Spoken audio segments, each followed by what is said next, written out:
I watched my son's graduation from the parking lot until he raised my picture. Chapter 1. The breaking point rain pelted against my windshield as I sat hunched over the steering wheel of my faded Ford pickup. Boston University's School of Law parking lot was filling with excited families clutching umbrellas and flowers. My weathered hands gripped the wheel tightly. I wasn't supposed to be here, not according to my son, Michael. 8 years. 8 years since I'd last spoken to my only child. The argument that tore us apart still echoed in my mind on sleepless nights, the harsh words exchanged hanging between us like an impenetrable wall. Law school? With what money, Michael? I had shouted that night in our small Somerville kitchen, the summer heat making the cramped space suffocating. Your mother and I saved for years so you could get a real profession, something stable. If you're enjoying this story of family redemption, make sure to hit that subscribe button to catch more powerful real-life narratives just like this one. Michael's face had hardened in a way I'd never seen before. At 22, fresh from college, with dreams bigger than our modest means could support, he looked at me with disappointment I couldn't bear. A real profession? Like breaking my back at construction sites like you? Is that what you want from me, Dad? To come home every night with my body aching, counting pennies, praying I don't get laid off when winter comes? His words cut deeper than he knew. Everything I'd done, every double shift, every missed baseball game, had been for him, for his future. But I couldn't find the words to tell him that. Instead, I lashed out. You think you're better than me now? With your fancy degree? Who do you think paid for that college education? Who worked overtime so you could play student while the rest of us worked for a living? Catherine, my wife, tried to intervene, her gentle hand on my shoulder. James, please. But I was too far gone, pride and fear fueling my rage. If you want to throw away everything we've worked for on some pipe dream, do it without my help. Don't come crying when you're drowning in debt with nothing to show for it. The silence that followed still haunts me. Michael looked at me, then at his mother, and quietly said, I won't. He walked out that night, and our relationship walked out with him. I pulled out the worn photograph from my wallet. Michael at his college graduation, standing between Catherine and me, his smile wide and hopeful. Catherine would have known what to do today. She always knew how to mend the wounds between us. But cancer took her 3 years ago, and I never told Michael. By then, the chasm between us seemed too wide to cross. I'd love to hear about a time when pride kept you from reaching out to someone you love. Drop a comment below. Sometimes knowing we're not alone in our struggles helps us find the courage to make things right. Chapter 2. Ghosts and Regrets. I finally stepped out of my truck, pulling my old jacket tightly around me. I couldn't risk Michael seeing me and having his day spoiled, but I needed to move, to feel something besides the numbness that had become my constant companion since Catherine died. I found myself wandering toward the law school building, a grand structure with tall windows glowing with golden light.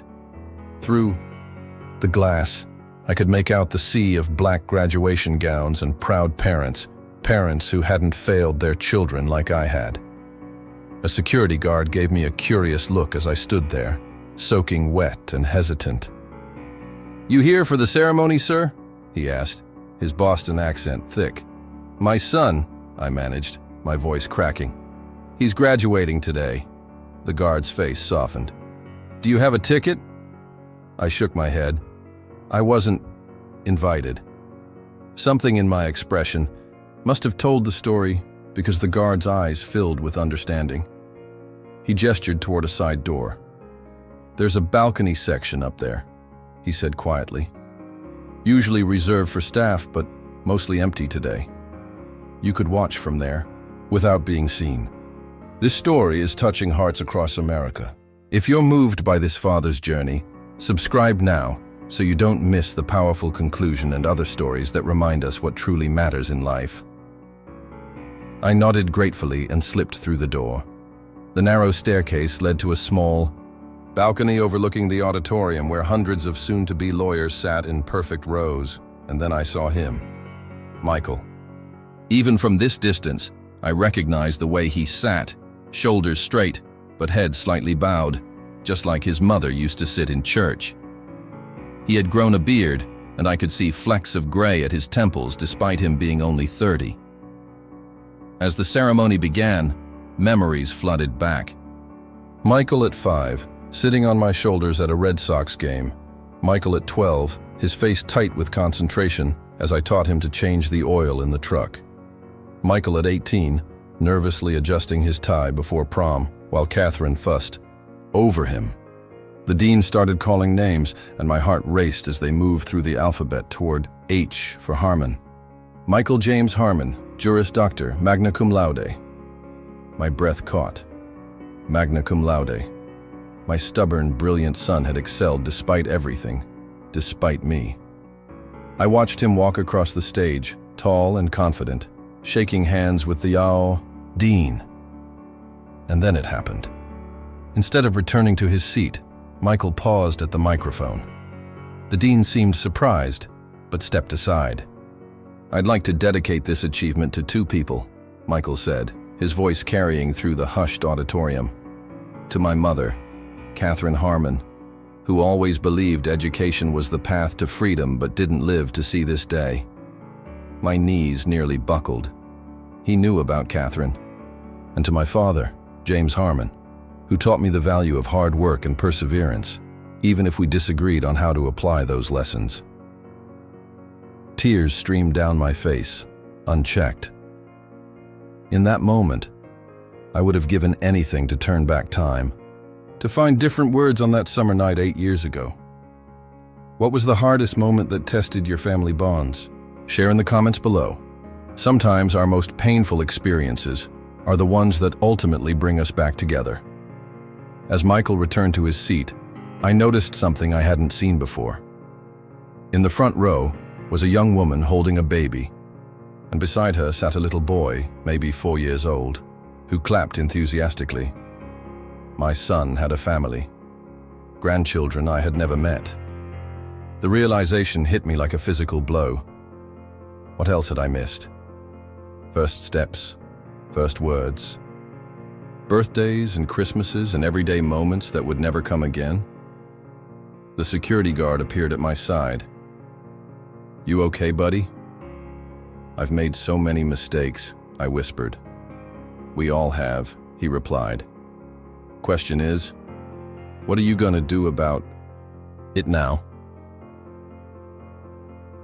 Chapter 3. The Bridge. Across the Divide.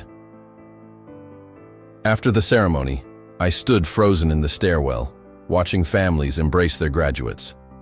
I spotted Michael holding his baby while the young boy, my grandson, tugged at his gown.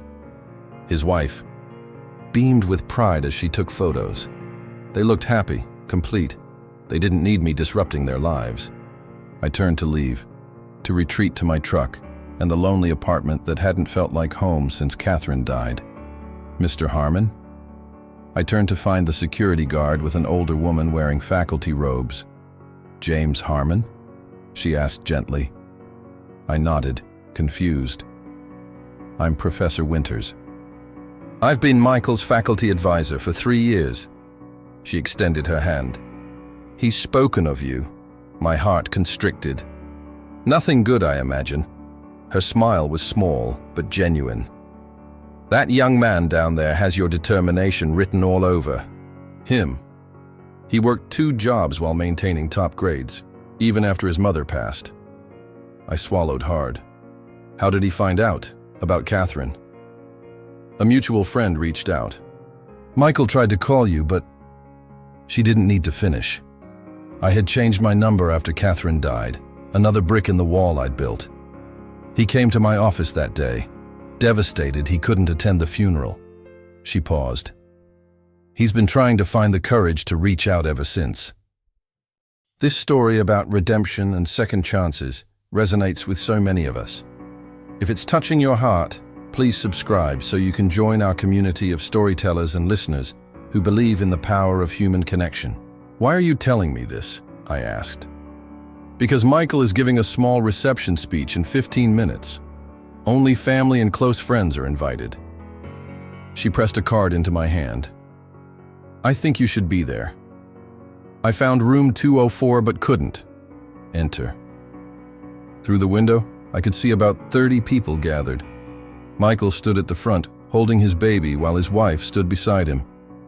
The little boy sat on a chair, legs swinging.